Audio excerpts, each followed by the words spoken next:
Hello po, online world. So, ayan, naka-ready na po for delivery sa kartunan. So, baka meron po kayong mga karton.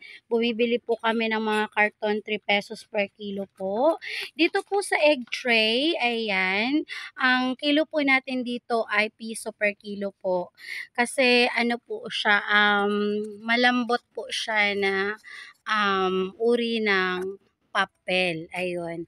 So, dito naman po sa mga ano po, pogs or text po ba ang tawag nito? Ayan, yung mga pinag-anuhan po na to ng pogs. Ang kilo po natin ito, piso per kilo po siya. Ayun.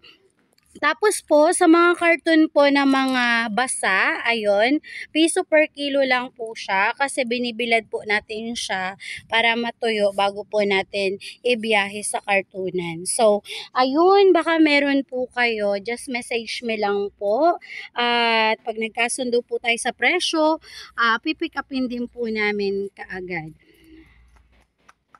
Pumipick up po kami around Nueva Ecija. Ayun, boundary po ng Tarlac, boundary po ng Pangasinan, boundary po ng Bulacan, at boundary po ng Nueva Vizcaya. So, may minimum po kami na pinipick up 100 kilos pataas po.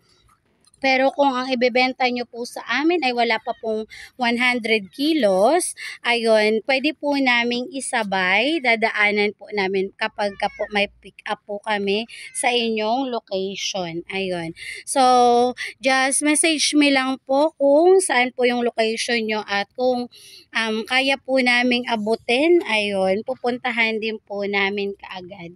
So, kami po yung magsiset ng araw ng pick up para po maisabay po yung mga nagbebenta po na wala pa po sa minimum na pinipick up po namin yung kanilang ibebenta po.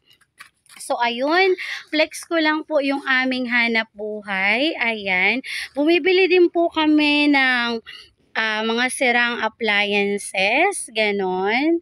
Bumibili po kami ng mga plastic. So, sa ganitong plastic po, yung sa mineral water po na ganito, ang kilo po nito ay 2 pesos per kilo po. Dito naman po sa mga plastic na ganito, dahil matigas po siya, ayan, ang kilo po nito ay 3 pesos per kilo po. Dito po sa malambot, ayan, 2 pesos per kilo po. So, bumibili din po kami ng mga sirang appliances, sirang ref, yung ganito pong ref, ayan. Pagka 4 feet po yung ref na sira, binibili po namin siya ng 400 per peraso po. So, ayan, time to go na si tatay, ayan. Ibabiyahin na po sa kartunan. So, yan ang aming live fee araw-araw. Maraming salamat po sa online world, sa support, sa pagbenta po sa amin kahit hindi nyo po kami kakilalang lubusan. Highly appreciated po. Tay, may tali na nakalawit.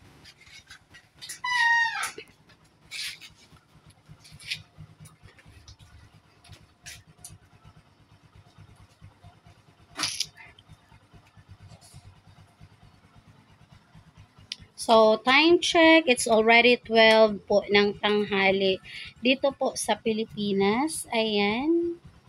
So, maganda ang weather today. Ayan, perfect maglaba. So, ayan, naglaba-laba ang person. So, ang aming content ay about sa aming live feed, daily lives, vlogs. Ayan. Maganda kasi yung halo-halo na content kasi hindi ka mauubusan ng i-video. Ganun. Bye tayo. Bye tayo. So, ayun, dito po sa, ito ino-online selling ko din po siya, yung mga steel rock. So, dito po sa, mataas na rocks, ang bilihan po nito ay 2.5. Dito po sa small ay 2.1. Ayan. So, dito naman po sa yero, ayan, ang ang bilihan po natin ito ay 5 pesos per kilo po. Ayan. So, baka meron po kayo, just message me lang po. At pag nagkasundo po tayo, ayun, pipick up din po namin kaagad. I see the guava. Here. Ayan siya. So, giget ko na siya. Thank you, puno. Ayun, o diba? So, ayan. Ayan po ang ganaps ng aming live feed. So, mag-show pa po ako dito banda-banda ng aming mga binibili. So, ito pong mga yero na to, ayan, pwede pa po siyang gamitin. So, hindi po muna siya ibinenta ni tatay. Kasama po nitong bakal. Kasi pwede pa po siyang i-reuse. Ayun. So, let's help our Mother Earth to reuse, reduce, and recycle our garbage. Something like that. So, dito po sa mga bote, ayan, sa boteng malaki po na ganito, ayan, piso per peraso po siya. Dito po sa maliit, ayan po, 2 piraso po nitong maliit, ayan, 2 piraso ay piso po, ayun. Dito naman po sa plastic po ng soft drinks case, ayan. So, binibili po natin siya ng 4 pesos per kilo sapagkat matigas po yung kanyang plastic. Ayun. Depende po sa klase ng plastic yung pagbili po natin. So, dito po sa monoblocks, ayan, dito po sa sirang monoblocks, ang bilihan po natin nito ay 4 pesos per kilo po siya. Ayan, dahil matigas din po siya na plastic. Ganon. So, dito naman sa mga kaldero na ganito po, ayan, mga sirang kaldero, ganyan, kawali, takore, something like that. Ang bilihan po natin, 15 pesos per kilo po. So, dito naman po sa puting papel, ayan, ito po mga puting papel. Ang ano po natin ito, ang bilihan po natin, pag ganitong buo siya, ang bilihan natin ay 3 pesos. Pero, pagka shredded po siya, ang bilihan na lang po natin ay 2 pesos per kilo. Yun po yung kanyang difference. So, ayan, yung mga karton po natin na ganito, yung box po ng Sesto, and yung sa Del Monte po na in can, ganun. Sinisave natin siya kasi may umu-order po sa atin ng box na ganyan, yung egg depot. Nilalagyan po nila ng itlog, yung mga ganyang size ng box. Ayun. Kasi mas madali po siyang i-transport, i-travel, pag nakalagay yung egg sa box kaysa sa egg tray. Mas maiiwasan din po na mabasag yung mga eggs kapag po nakalagay siya sa box. Ayun. Tapos pag uwi nila sa house, yun, ilalagay na lang po nila sa lalagyanan po nila inside the ref, something like that po. Tapos, ayan po, itong ganito po na box from 7-Eleven, ayun, dahil nagpapapick up din po sila sa atin. Maraming salamat po sa kanila. Shout out po sa 7-Eleven. Nasuki po natin sa mga carton, nagpapapick up po sila. So, sa ganito naman pong treats, ayan po, fruits, crates, ayun. Lalagyan na po siya ng mga prutas. Ayan. Ang kilo po niyan, 3 pesos per kilo po. So, ayun. Baka meron po kayo. Just message me lang po.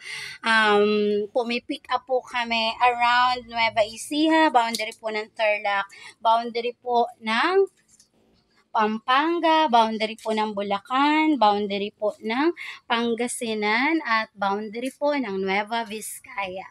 So, ganito pong stainless, ayan, ang kilo po natin sa stainless ay 15 pesos per kilo po. Kagaya din po siya ng mga kaldero, kawali, something like that. Yung pong sirang electric fan, binibili po natin yung mga sirang electric fan per peraso po, 30 pesos per peraso po. So, sa sirang washing machine naman po, bumibili din po tayo ng sirang washing machine. Ang bilihan po natin ay 100 pesos per peraso po sa sirang washing machine. Basta single po siya, pero kapag ka po ano po siya, twin tab, yung magkasama po yung dryer and washing, ang bilihan po natin sa kanya ay 180 pesos. So, sa atin naman pong washing na automatic, ayun, binibili po natin siya ng 300 pesos per peraso po. So, sa mga lata naman po natin, ayan po yung mga lata. Binibili po natin yung mga lata ng 5 pesos per kilo po. Tapos, yung pong mga bote po ng Vitamilk, ganyan-ganyan. Energy drink, ganyan po. Coffee, hindi po siya binibili. Ano po siya, reject po siya. Pati po yung mga pinaglagyan po ng toyo, reject din po siya. Tapos, yung mga pinaglagyan po ng mga ganito, yung mga garapon ng mga coffee, chocolate, ng Nutella, ganyan po ng spread. Hindi rin po siya binibili, reject din po siya. Ayun. Pati po yung mga bote po ng liquor, drinks, ganyan. Hindi rin po namin siya binibili. Ito po siya. Mga reject po sila. Pinasabay lang po yan pag patapon sa amin kasi nga po binili po namin yung kanilang kalakal. So para malinis na po ang kanilang bakuran, ayun, sinabay na din po namin siya pagtapon. Ang binibili lang po namin na bote yung sa mantika, yung emperador na liquor drink, yon. Binibili po namin siya kasi pwede po siyang i-reuse, pwede po siyang lagyan ng bagoong, patis, suka, something like that. Kaya yun po yung binibiling bote para po ma-reuse, ma-recycle. So, dito naman po sa mga galon na black, ayan, ang kilo po niyaan ay 2 pesos per kilo po. Basta po lahat po ng black na plastic, ayun, 2 pesos per kilo lang po siya.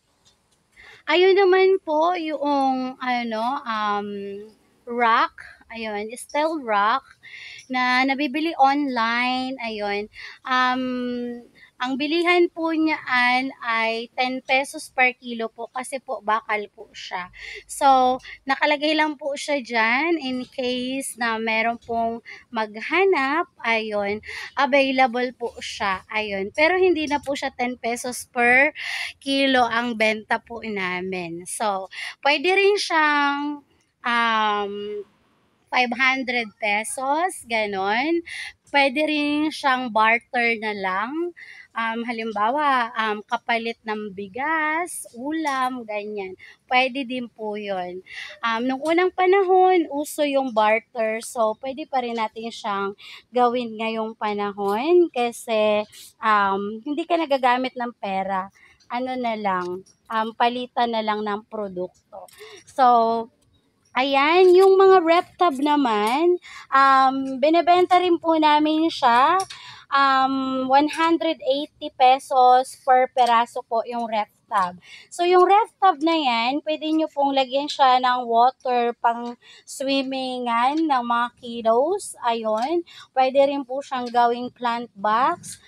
Pwede rin po siyang gawing breeding ng mga fish. Ayun. Mayroon po kasing bumibili sa amin ng mga ref tab na ganyan. So, ayun, flex ko lang po ang aming hanap buhay. That's all for today's video. Thank you for watching. Bye!